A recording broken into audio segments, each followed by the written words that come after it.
Hi, it's Michael. Today's talk is about extremism, going into extremes. This is the third episode of Motorcycling and Spirituality, and these are not philosophical or intellectual subjects. These are existential issues. Understanding these things is vital to living healthy and joyful life. Reasonable people would almost surely agree that going into extremes is not intelligent and is not healthy. Yet, most of us, or maybe even all of us, go into extremes at one time or another. So this would indicate that the human mind is unable to tell without help whether something is extreme or not. Now, there are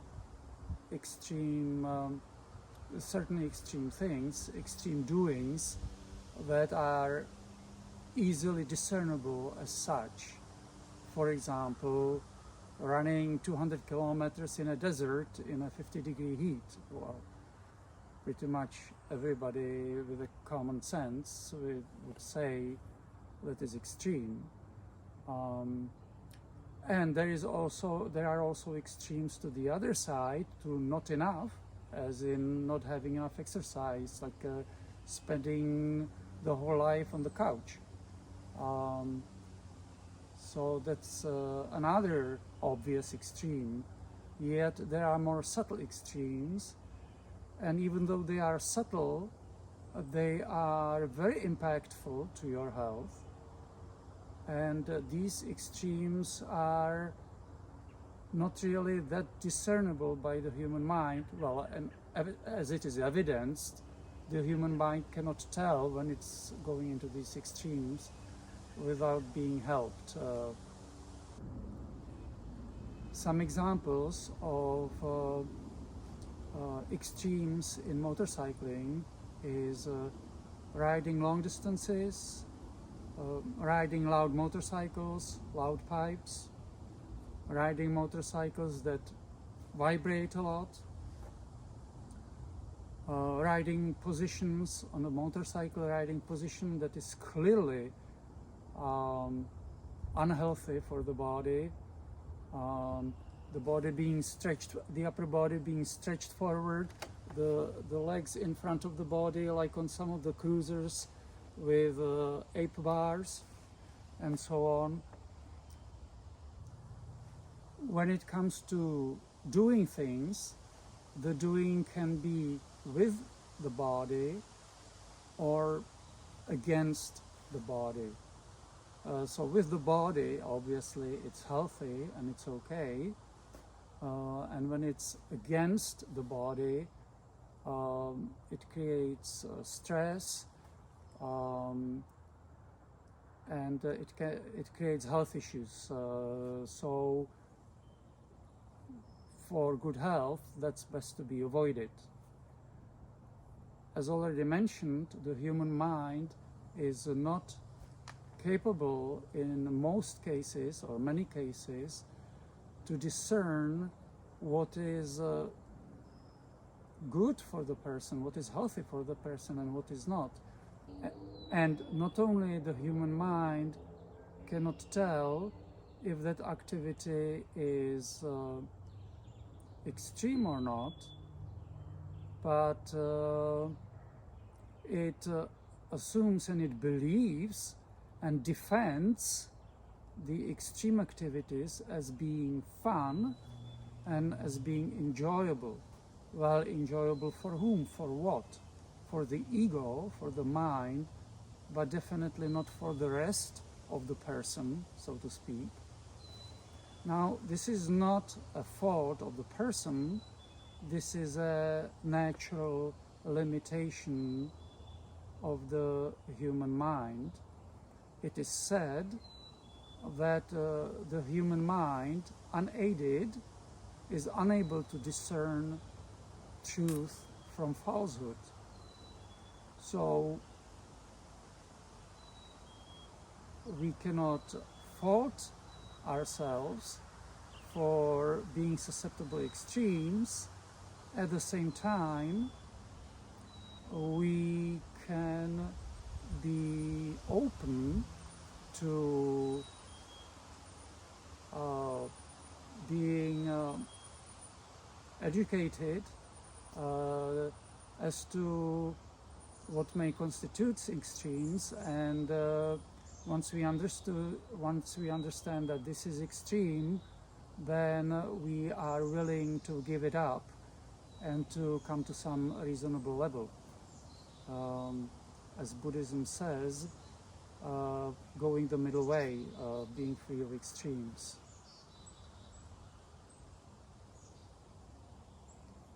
Take, for example, long rides on motorcycles, on scooters.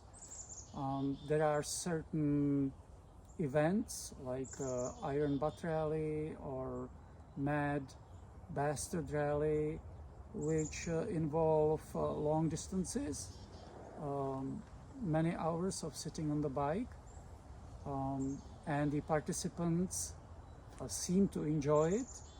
They defend it as fun, and if anything else is suggested to them, they get very defensive. Yet even speaking to chiropractors and so on, and spiritual guidance, these events are extremes and are not good for the human health. And when it is said human health, it means energetically, spiritually, physically. So this is a thing that impacts the person potentially beyond the incarnation, beyond this life on earth. So it is extremely important to understand this. When we engage in an extreme activity, it creates stress in our system. The magnitude of the stress depends on our level of energy, how well the energy system is flowing, on our spiritual involvement, and probably many other things. Regardless, when such a stressful situation like going into an extreme occurs, it is recorded in the human system. And this can be recorded on many levels: physically, energetically, emotionally, spiritually. And if the stress is not released, then it keeps on accumulating and accumulating. And there could be thousands, hundreds of thousands, maybe even millions of these accumulated stresses in the system, because they can be passed on from previous incarnations to your current incarnation. So if there is no help with releasing the stress, then it, as mentioned, it accumulates. And it was explained by a doctor on the leading edge of healthcare like this. So if you imagine this piece of cloth as a human body system, taking everything into account: emotional being, psychological being, mental, energy, spiritual, everything. So in a healthy state, it's like this loose, open piece of cloth. Now, as stresses occur, if they are not, as mentioned, if they are not released and they start accumulating, then the human system starts tightening up. And as it keeps on tightening up, it becomes less pliable, it becomes more rigid, it becomes knotted up, and when it gets to a point where it is so tight, and all this tightening up is restricting your energy flow. We all incarnated people here have a limited energy level. The level of the energy available to us depends on many things, but it is not infinite, it is finite, and we don't know where we are, we don't know at what level we are. So as less and less life energy is being available to you by your system being tighter and tighter, then weird things can start happening. Diseases, cancer, and other syndromes and weird diseases, accidents, mishaps. So it's no laughing matter, and these are only symptoms. The underlying issue of you being squeezed out of your life energy and being so tight that you cannot move, you have no flexibility, impacts you at all levels of your beings beyond your current incarnation. So that is why it's important to avoid extremes as much as possible, and also to work on releasing these stresses. So what can help release these stresses? So it's a big recipe with many ingredients, and you can probably come up with some of them, like going the middle way, not going into extremes, having enough exercise but not too much, eating good quality food, enjoying some good natural nutritional supplements, and also extremely important part of this undoing all these stresses is chiropractic care and neuro-emotional technique, NET care. These two are critical to undoing all these knots, to undoing all this tightness, and becoming more and more flexible and having more and more energy available for your life, and living your life more joyfully, safer, and more fulfilling.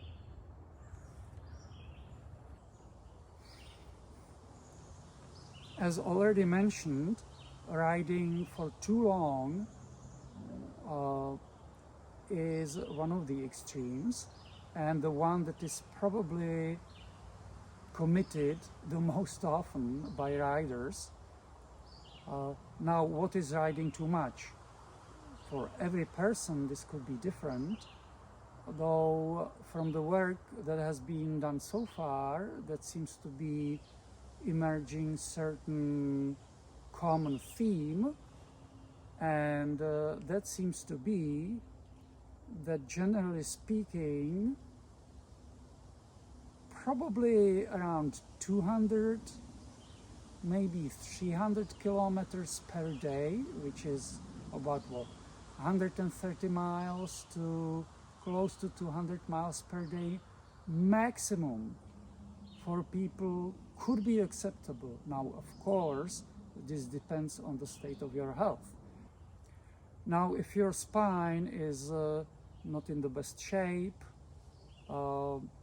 your nervous system is tight and tired and stressed, then who knows, maybe even 50 kilometers or 30 miles per day could be already getting into extreme for you. your conscious feeling about what is extreme for you is absolutely unreliable.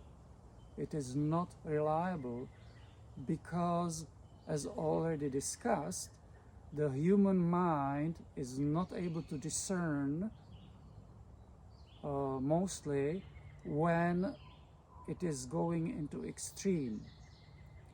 So how can I tell when I'm going into extreme? Well, one way to tell is to visit a chiropractor, finding a good chiropractor and having them evaluate your spine, your body, and then discuss with that chiropractor what possibly could be a reasonable amount of time spent on the bike. I was talking recently to my chiropractor, and we were talking about people riding around the world, doing long rides, riding for hours on end every day, and his reaction was very clearly, this is not beneficial to the spine, to the human body. Very clear. Does it matter? Hey, I'm enjoying it, so I'm having fun.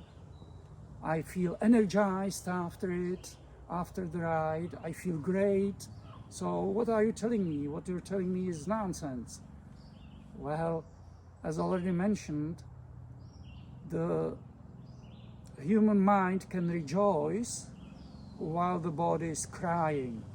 This is so clearly evident when you look at the health of people, generally speaking. How many people end up in hospitals, how many accidents, how many mishaps, and so on. It is 100% clear that something unhealthy is going on. So again, the human mind can rejoice and can consider something hilarious fun and energizing, while the human heart, the spirit, and the soul are going, what are you doing? Stop it, it's too much. So, and in addition to all of this comes stresses from toxins, which is another going to extremes, and which have been discussed in the previous episodes of motorcycling and spirituality. And the major toxins that people take in willingly, and which Buddhism calls the basis of negligence, are alcohol, drugs, and smoking, tobacco. All these toxins, and of course there are more, but these are the major ones. So it's extremely important to avoid these toxins at all times, all the time, not even a drop, not even a puff, because what it does to you energetically and spiritually is truly, truly negative. The effects of it can last for even incarnations, so it is absolutely no laughing matter. Drinking alcohol, even in a supposedly weak form, like beer or wine or champagne. What do you mean I have just one glass of champagne a year, New Year, or when I'm celebrating birthday? A little bit of it cannot hurt. Yes, it can, and it does. It invites negative energies into your life. It fractures your self-defense system, your energy self-defense system. It can and does contribute to you being cut off from the source of life, from divine love, from the spirit. So this is extremely critical and extremely important to understand. And also it is said by Dr. David Hawkins, one of the enlightened teachers, that quitting drinking alcohol is one of the fastest way how to make a quick jump in consciousness level to a higher level of consciousness. So, what do you want from life? Do you want to go in circles? As it was said by some enlightened person, that many people are running in circles like a dog running around a post on a leash, because they simply keep on bogging down their system with extremes, with toxins, with negative thoughts and intentions? Or do you want to move on in your life, enjoy more fuller, more positive, more loving life, a safer life, be attracted to more positive partners, very likely to have more abundance, have a job that you can enjoy better, and after your incarnation is over, move to higher celestial realms or beyond? Or do you want to be stuck? So the choice is yours. If you keep on doing extreme things and just waving off, ignoring positive answers such as presented in these talks, fine, the choice is yours. Nobody is preventing you from it. God is observing, the Spirit is observing, and until you choose to heal and to follow positive advice, such as presented here, well, then you are the co-author of your life. An important thing to stress, which some of the things talking about negative energies affecting our health or possibly affecting our health, for people who take in toxins and do extremes, then definitely affecting their health to one degree or another, then it may sound kind of almost depressing or kind of sad. There is also very positive news, and that is, as there are negative energies, there are also positive energies, angels, archangels, spirit guides, God, the self, and so on, that are willing to help. The difference is the negative energies will not ask for your permissions to affect you. They will hammer you, and they in fact put pressure on all of us all the time while we are incarnated here on earth. The positive energies, on the other hand, need to be invited. They need to be invited. So how to invite them? Well, one way to invite them, of course, is to ask. Another way to invite them is to be positive, to do positive things, to take positive care of your health, to listen to positive pieces of information and follow them, to do your best, to be as positive, loving, caring, understanding as you can be. And then the positive help from these positive beings can be provided. Now, if you ask for the positive help and then you do extreme things, especially if you are aware or if you think they are extreme, then it's like hands off by the positive energies, very likely. Like, what do you mean? You ask us for help, you pray for help, you pray for intervention by angels, but then you drink alcohol. Like, what do you mean? What are you doing? You ask us for help, but then you aid negative energies. How can we help you? So, walk your talk. Stay away from negative stuff as much as you are aware and as much as you can? Because there are so many ways in which extremes can occur,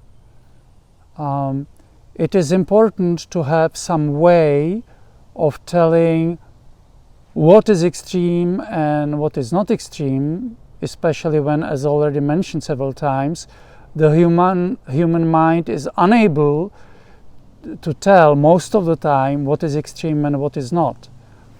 And sometimes a little thing, what seems to be little to the human mind, can be already an extreme because our system may be already stressed by something, and this may be on top of it, on top of the iceberg. So is there a way to tell reliably? And there is, fortunately. It has been, there are two ways actually, or doing it in two ways at least. One way is doing muscle strength testing as revealed by Dr. David Hawkins.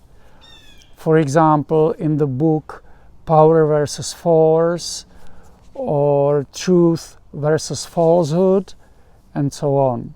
So that's one way, by doing muscle strength testing. Another way, which is even more reliable, is using neuro-emotional technique, NET, and that is performed by specially trained doctors. Many of them are chiropractors, and that is the most reliable because they know how to test your system for being blocked or switched, which are terms for special conditions that can prevent true answers from coming through. So doing your muscle strength testing at home is possible if you follow what's written in Dr. David Hawkins' books. But sometimes it could get false reading. It could give false readings under certain conditions, while finding a neuro-emotional technique doctor and going there to check is the most reliable.